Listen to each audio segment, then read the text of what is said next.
Señora Presidenta del Consorcio de la Zona Especial Canaria, señoras y señores, queridos socios, muy buenas tardes y bienvenidos a este primer acto del curso de actividades de la Real Sociedad Económica después de la pausa del verano. Muchas gracias, señora Presidenta del Consorcio de la SEC, por aceptar nuestra invitación a venir a disertar en esta institución y además, como digo, abrir de nuevo nuestra actividad que, como todos ustedes saben, está dirigida a la reflexión y propuesta de soluciones para las cuestiones de importancia que se le plantean a la sociedad canaria. Que nuestro ámbito de interés más inmediato sea la comunidad insular de Gran Canaria no nos convierte en provincianos y localistas con el horizonte limitado por la convivencia local. Nos interesan tanto o más las cuestiones de interés regional, como la que se va a tratar esta tarde, así como los problemas de la nación española y más en la presente coyuntura histórica tan compleja y difícil que está requiriendo el ejercicio de cualidades en políticos y ciudadanos que no son precisamente las propias de la vida cotidiana, sino que tienen que estar inspiradas por la lucidez, la inteligencia de la realidad y el pragmatismo. Uno de los problemas más serios que encara la sociedad española es la crisis económica. Hoy vamos a conocer los criterios de una persona de alta responsabilidad en la política económica de Canarias para aportar soluciones que mejoren la profunda depresión económica en que nos encontramos. Doña Beatriz Barrera nace en Santa Cruz de Tenerife y es licenciada en Derecho por la Universidad de La Laguna y diplomada en Derecho Comunitario por el Colegio de Europa en Brujas. Pertenece al Cuerpo Superior de Administradores de las Generales de la Administración Pública de la Comunidad Autónoma. Antes de ser nombrada de presidenta del consorcio por el Consejo de Ministros, ocupaba el cargo de jefe de Servicio de Asuntos Europeos y auditora interna del organismo pagador de las ayudas europeas, abonadas con los fondos europeos, además de ser responsable del Centro de Información de la Comunidad Europea, Europe Direct, de la Consejería de Agricultura, Ganadería y Pesca del Gobierno de Canarias. Desde el año 2011, doña Beatriz Barrera ha sido consejera del Cabildo Insular de Tenerife por el Partido Popular, donde ejercía como miembro de la Comisión Plenaria de Economía, Competitividad y Turismo. También ha sido directora general en la Consejería de Agricultura del Gobierno de Canarias y miembro del Consejo de Administración del Instituto Canario de Administración y Empleo. Entre 1989 y 1992, doña Beatriz Barrera asumió la jefatura del servicio de la Dirección General de Empleo del Gobierno de Canarias, pasando a gestionar el Fondo Social Europeo. Durante su etapa de formación académica, entre 1988 y 1989, realizó un stage en Bruselas en la Dirección General 15, División Bancaria de la Comisión de la Unión Europea, participando en el proceso de elaboración de las directivas relacionadas con la integración bancaria y la libre circulación de capital. Es decir, estamos ante una persona con un currículum importantísimo en lo que es la administración comunitaria y la administración regional, además de tener un contacto también con la administración insular, con lo cual yo creo que las condiciones en que se ha ido formando la presidenta le permiten tener ideas bastante oportunas e interesantes sobre la política económica actual, y para lo cual yo le doy la palabra. Muchas gracias. Muchísimas gracias, señor director, por esta presentación, por sus amables palabras. Por supuesto, agradecer a la institución que me ha invitado a inaugurar este ciclo de conferencias de otoño-invierno. Yo lo que pretendo es dar realizar una exposición breve, práctica, sobre en qué consiste el instrumento fiscal, que para muchos es desconocido y para otros no, porque además reconozco aquí a empresarios y a fiscalistas que trabajan con él habitualmente, pero mi intención también es dar una perspectiva de futuro y sobre todo aportar datos económicos en relación relación a qué significa la SEC, porque yo creo que la SEC ha sido injustamente valorada en cuanto a su eficacia y su eficiencia, y me gustaría también decir cuáles son las debilidades para que este instrumento pueda mejorar. Yo quiero además dar la bienvenida a las autoridades aquí presentes, la consejera del Cabildo de Gran Canaria. Quiero dar la bienvenida también a numerosos empresarios que aquí nos acompañan, a representantes profesionales de despachos de abogados y fiscalistas, y a todos los presentes muy buenas tardes. Y si les parece, yo paso a la atril para explicar con un PowerPoint, que es mucho más fácil, mi exposición. Gracias.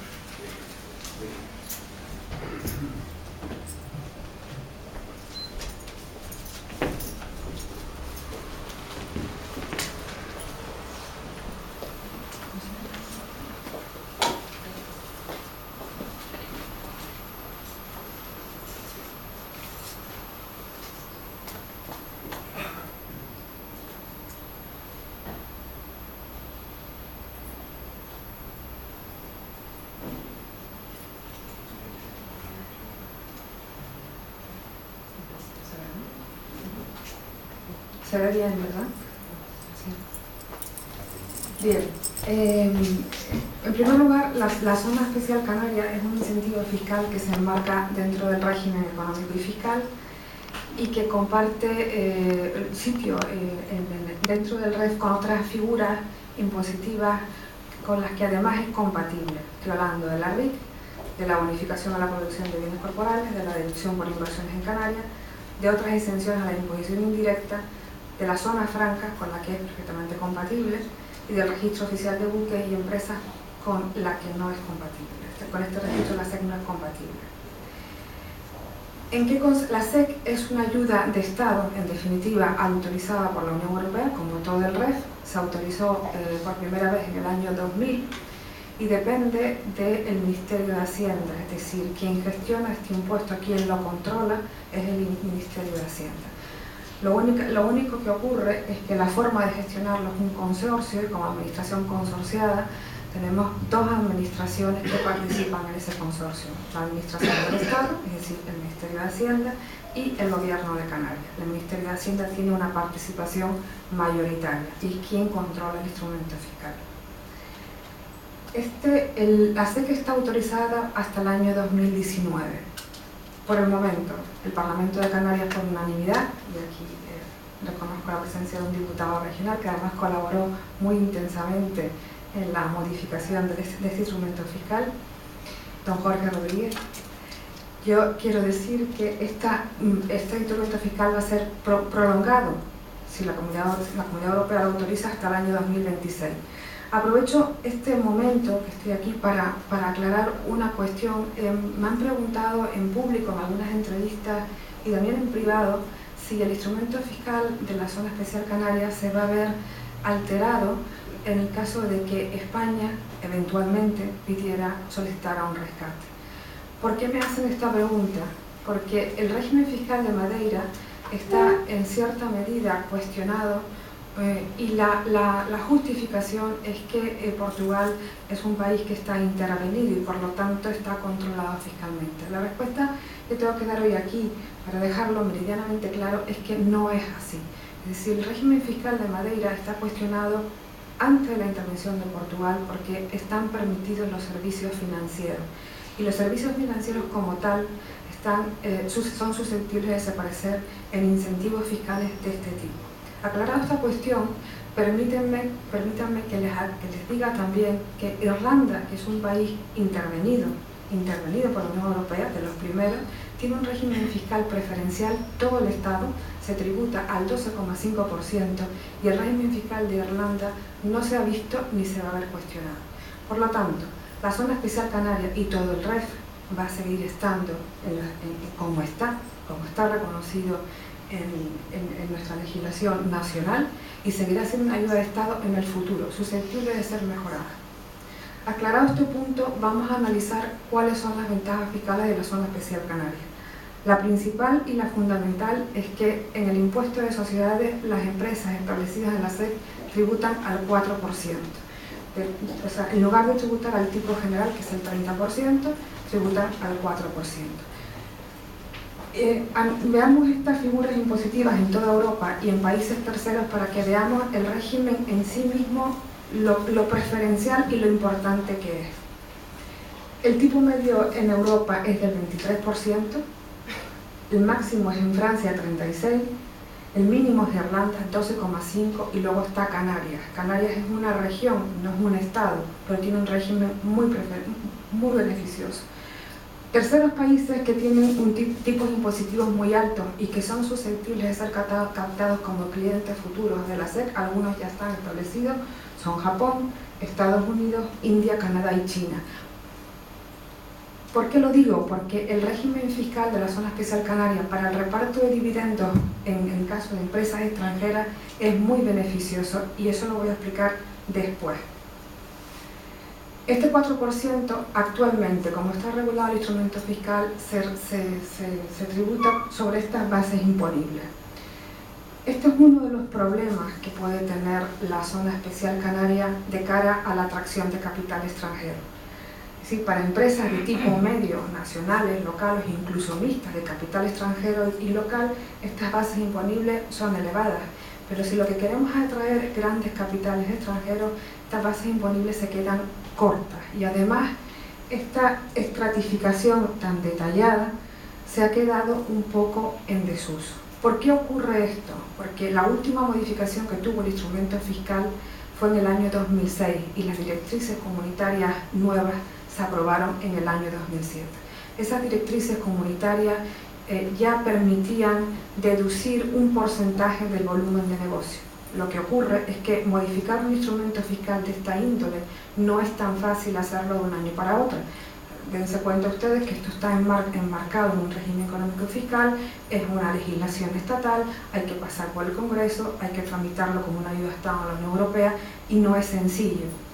Por eso se han ido realizando mejoras en el instrumento fiscal, añadiendo actividades, eliminando requisitos, pero lo que son las bases imponibles requiere de una modificación de todo el REF y por eso estamos en el momento adecuado para abordar esa reforma en el marco de todo el régimen económico y fiscal. Aparte de esta exención fundamental del 4%, existen otras figuras impositivas que se pueden combinar, es decir, tampoco se tributa por el impuesto de transmisiones patrimoniales y actos jurídicos documentados, no se tributa por el IJIC en la importación de mercancías y en las operaciones realizadas entre empresas SEC, no se tributa por el impuesto de la renta cuando se reparten los dividendos las empresas extranjeras, esto lo explicaré a continuación con más detalle, y es compatible la RIC con la SEC y es una fórmula muy interesante, sobre todo para determinados tipos de dotaciones de RIC que si no se llega a materializar la dotación puede correr el riesgo el inversor o quien dota RIC de que al final esa dotación de RIC no sea digamos, admitida por la agencia tributaria. La zona SEC es compatible también con la zona franca. Otra cuestión es si esta combinación se ha optimizado, digamos así. Vamos a explicar por qué en el esquema de reparto de dividendos para las empresas extranjeras el esquema SEC es muy beneficioso. Es decir, está aquí explicado con un gráfico, pero para que nos entendamos, una empresa extranjera que se constituye en la SEC o que es socio de una empresa SEC tributa al 4%, como tiene que ser, y cuando reparte dividendos, el dividendo sale de España al tipo 0, al tipo general el 21%, si es una empresa de tercer país, sale de España al tipo 0 y cuando llega a su país de origen tributa según la legislación que tenga contemplado. Por ejemplo, en el caso de Italia, una empresa italiana que está en la SEC, al repartir dividendos, tributa en su país de origen solamente sobre la base del 5%. Esto para determinados países que están teniendo una tributación excesiva se está convirtiendo en un atractivo muy interesante. Por ejemplo, Italia es un país que de ocupar el 6º lugar de la inversión extranjera paulatinamente ha ido subiendo y se está colocando ya en el 2º país inversor. Si hablamos de terceros países, Estados Unidos, Japón, China, pues todavía es muchísimo más interesante, porque al margen de lo que esté establecido en un tratado de doble imposición, el dividendo sale de España al tipo 0. El esquema RIC-SEC, tal y como está establecido, tiene unos límites, es decir, no se puede dotar toda la RIC a la SEC. Hay unos límites actualmente de 750.000 euros, pero por ejemplo es interesante para empresas, pongo un ejemplo porque es el más reciente que tenemos, empresas que quieren dotar RIC para investigación y desarrollo en biotecnología o cualquier otro tipo de investigación. Es decir, si se dota RIC a la investigación y la investigación no se lleva a término, pues es difícil que esos fondos que se dotan a la RIC puedan ser considerados como tales. En tanto en cuanto, si se constituye una entidad SEC para la investigación y desarrollo o registro de patentes, pues sabemos que esa investigación puede desarrollarse o no. Si se desarrolla la RIC ya se ha dotado convenientemente. También es compatible la SEC con la zona franca. Es verdad, por ejemplo, la zona franca de Gran Canaria, que está acotada a determinada zona, hay 2 empresas registradas, ha funcionado relativamente bien, es mejorable, pero este modelo de combinación, que es interesante, como después veremos en determinados modelos de negocio, no se ha utilizado. De hecho, nada más que 2 empresas SEC comparten los beneficios fiscales de la zona franca. El delegado especial de la zona franca de Gran Canaria y la SEC estamos colaborando muy intensamente para que en el futuro, si Canarias se consolida como plataforma logística, esta combinación RIC-SEC es muy interesante para las empresas, y yo creo que es una oportunidad de negocio, bueno, muy factible. Yo además, el delegado especial de la zona franca, que quería estar hoy aquí por si suscitaba alguna pregunta, no ha podido estar, pero bueno, yo les animo a que si tienen algún modelo de negocio compatible con la SEC, nos pregunten las dudas que necesiten en cualquier momento, hoy o con posterioridad en la zona franca o con los técnicos de la SEC. ¿Qué requisitos se necesita para ser SEC? Hay una distinción, bueno, en la columna de la izquierda ven los beneficios fiscales, en la derecha están los requisitos. Hay que distinguir entre las islas capitalinas y las no capitalinas. En las islas capitalinas el requisito mínimo de inversión son 100.000 euros y hay que crear 5 empleos. En las islas no capitalinas son 50.000 euros y es necesario crear 3 empleos. Es una entidad de nueva creación. Es decir, las empresas extranjeras tienen que tener una filial, crear una filial en la zona especial canaria actualmente. Y uno de los administradores tiene que ser residente canario, es decir, residente empadronado, pero residencia efectiva. Lo aclaro porque es un aspecto que la agencia tributaria está controlando mucho, es decir, no vale que esté empadronado, sino que tenga una residencia efectiva en Canarias. Es necesario presentar una memoria de viabilidad económica, y todos estos requisitos son analizados de una manera profunda por una comisión técnica que está compuesta por 3 inspectores, uno de Hacienda del Estado, otro de Hacienda de la Comunidad Autónoma y un inspector del SOIBRE. ¿Qué actividades se pueden realizar en la SEC? En primer lugar, tenemos que tener claro qué actividades no están autorizadas ni se van a autorizar. Es decir, la SEC está creada para obtener diversificación económica, por lo tanto, actividades que ya están establecidas en el modelo económico de Canarias, o son su fuente de riqueza, pues no se permiten en la SEC. Aparte, los servicios financieros están excluidos, siempre los excluyó la Comunidad Europea. La hostelería está excluida, la construcción, el comercio minorista, las actividades sanitarias, la agricultura y el alquiler. Con respecto a la agricultura, ¿por qué está excluida la agricultura? Entre otras cosas, porque la agricultura ya tiene muchos fondos comunitarios y la Comunidad Europea se negó a que la agricultura estuviese además dentro del modelo SEC. Digo la agricultura en el modelo de producción. Otra cosa es la comercialización, es decir, yo lamento porque el sector agrario, que yo lo conozco bien, tiene muchos problemas de distribución y de comercialización. Y todavía hay muy pocas empresas que conocen este instrumento y que lo han utilizado. se pueden crear centrales de compra y se puede acoger al modelo SEC una empresa agrícola que comercialice productos agrarios. ¿Qué actividades están autorizadas? Las actividades autorizadas, nosotros hemos tratado de hacer un resumen más o menos claro, porque las actividades están clasificadas en una nomenclatura estadística de actividades comerciales comunitarias que es tremenda, es decir, es muy complicada. Además, esa es una de las cuestiones que nosotros queremos reformar, o sea, tocar en la reforma, clarificar esa lista, porque dentro de una actividad en su conjunto, parte está incluida y parte está excluida. Y la verdad, yo creo que la actividad comercial va evolucionando mucho más rápido que las normas jurídicas, y lo que pretendemos con la reforma es clarificar esa lista de actividades tan extensa y reducir lo que son los epígrafos. Pero para no complicar mucho la situación, lo que quiero que tengan claro es que del sector primario solamente está incluida la pesca y la acuicultura, del sector industrial y de comercio están incluidas toda esta lista de actividades que son bastante, es decir,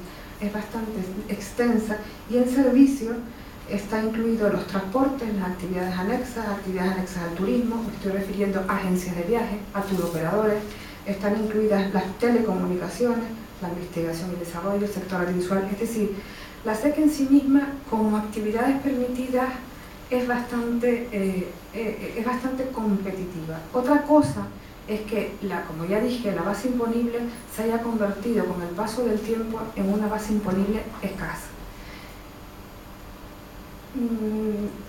Las actividades industriales, hasta por el momento, todo lo que significa transformación, manipulación y comercialización de mercancías, están acotadas a unas zonas determinadas. En la isla de Gran Canaria, que es lo que nos interesa hoy aquí, están acotadas en estas zonas industriales.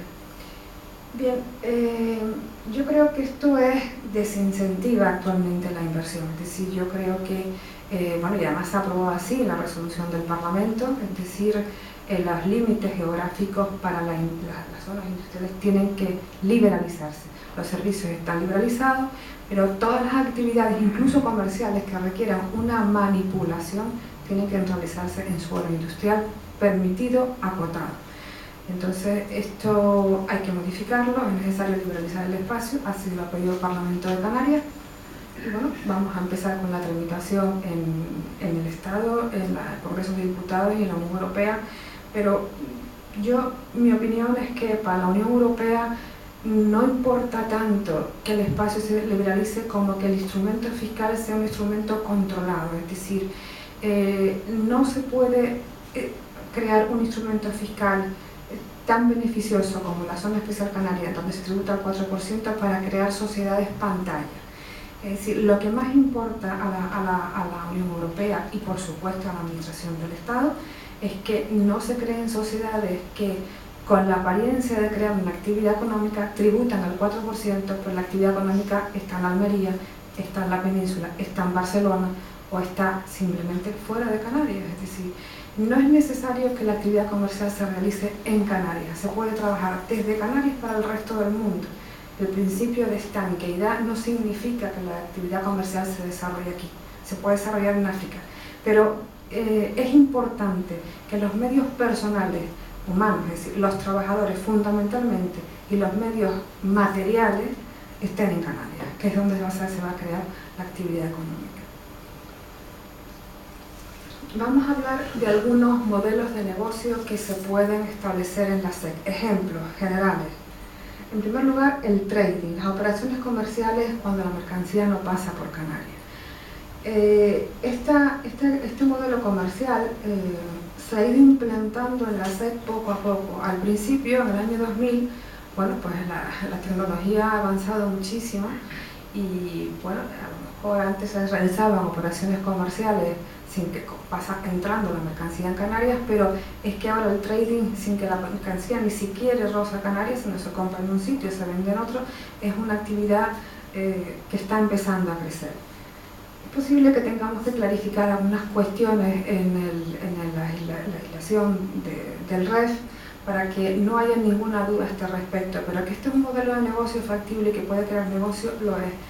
también es un modelo de negocio que si no existiera en Canarias, existiría en otro sitio. Por lo tanto, aún tributando el 4%, en cualquier caso lo que tenemos que controlar es que si la mercancía se contrata desde Canarias y el destinatario final no es Canarias, sino por ejemplo en la península, quizás lo único que tendríamos que controlar es que el impuesto indirecto que corresponda se abone. Pero por lo demás, yo no creo que sea un modelo de negocio que estemos dispuestos a dejar escapar. Después hay otros modelos de negocio que también son factibles y además si Canarias se convierte como está convirtiéndose en una plataforma logística tricontinental, es un modelo de negocio en el que la zona franca y la zona SEC se pueden compaginar, es decir, la mercancía entra en Canarias, está un tiempo depositada y cuando encuentra un cliente se vuelve a expedir. Es decir, aquí es perfectamente compatible los beneficios de la zona franca con la zona especial canaria. Y eso está previsto en la ley. Hay otro en el modelo en el que la mercancía se importa, el input se importa, se realiza una pequeña transformación en Canarias y se vuelve a expedir, llega a la comunidad europea o al mercado mundial. Ese es otro modelo de negocio que tenemos algunos ejemplos, algunas empresas, y que está funcionando relativamente bien, es decir, y que yo creo que es susceptible de potenciarse. Después, modelos de negocio de servicio, las telecomunicaciones. Es otra actividad que está creciendo muchísimo en Canarias, sobre todo en Gran Canaria y en Tenerife, es decir, las TICs. Porque el otro día, en un desayuno en Canarias 7, el secretario de Estado de Telecomunicaciones dijo claramente que las telecomunicaciones son actividades perfectamente deslocalizables, es decir, se pueden realizar en cualquier parte del mundo. Por lo tanto, Canarias es una opción para realizar este tipo de actividades y además se tributa al 4%. Pero, repito, es necesario crear una actividad económica real. No es que se establezca aquí el anclaje, digamos, para poder tributar al 4% y el resto de la actividad se lleva a cabo fuera. Luego están los servicios de consultoría, es decir, lo que se llama outsourcing, y eso es un modelo de negocio también que está creciendo mucho en Canarias, es decir, empresas que tienen su back office, sus ingenieros, sus consultores, sus técnicos de comunicación en Canarias y trabajan para otros países terceros o comunitarios, pero con personal que está en Canarias y que además crea negocios paralelos de restauración, de comercio, de consumo, etc. Actividades anexas al turismo y al sector audiovisual, compañías aéreas, hay compañías aéreas establecidas en la SEC que además tienen sus centros de mantenimiento, crean mucho personal, tienen mucho personal contratado y crean muchos puestos de trabajo, y el sector audiovisual.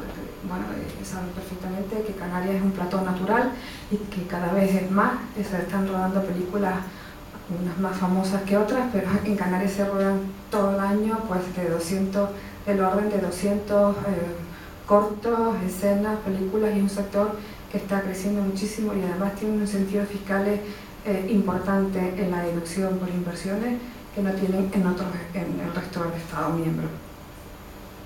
Por último, las actividades no de construcción, pero sí anexas a la construcción. Bueno, existen algunas empresas establecidas de este tipo que, digamos, la reforma y la restauración no está incluida, pero algunas empresas que sí hacen actividades de reforma tienen algunas actividades establecidas en la zona especial canaria. Por último, las energías renovables.